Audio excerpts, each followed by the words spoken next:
When Dad died, Mrs. X and Gran and Grandad and even Big Daddy, when he couldn't avoid it, stepped in to take over, made the arrangements, and Mum just wafted around being helpless and prostrated and collapsing. And then Claudius arrived and she collapsed all over him.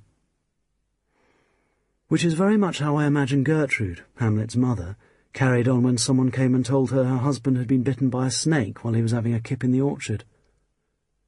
Gertrude would have come over all faint. Is he badly hurt? Very, he's dead, very dead. And swollen up too, probably. So she passes out. Everyone rallies around, takes charge, sees to things. Polonius, Osric, Cornelius, Voltimand and her ladies-in-waiting. Then enter Claudius. Where was he, up to this point, I wonder?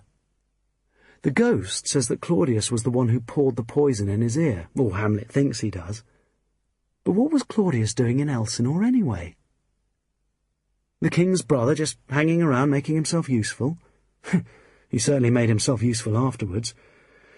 Here, little lady, lean on me. And she leaned. Gertrude is so wet.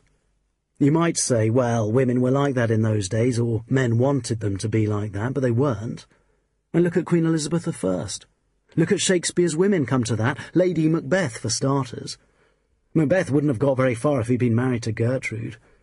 Macbeth would have come home a bit glassy-eyed and said, I met 3 old hags who told me I was going to be Thane of Glamis, and it came true. Now they say I'm going to be king. Oh, darling, that Glamis thing was just a coincidence, says Gertrude. You can't be king, don't be silly. It's fate, says Macbeth, furrowed brow. Now you know it's no good talking about fate to me, says Gertrude. Fate being to her what aviation technology is to Mum, something male and complicated. So Macbeth has a beer, reads the paper and gets an early night. End of story, end of play. And if Claudius had had Lady Macbeth to contend with, he wouldn't have lasted 5 minutes. Claudius in the play, that is. Unless, that is, she'd put him up to it in the first place.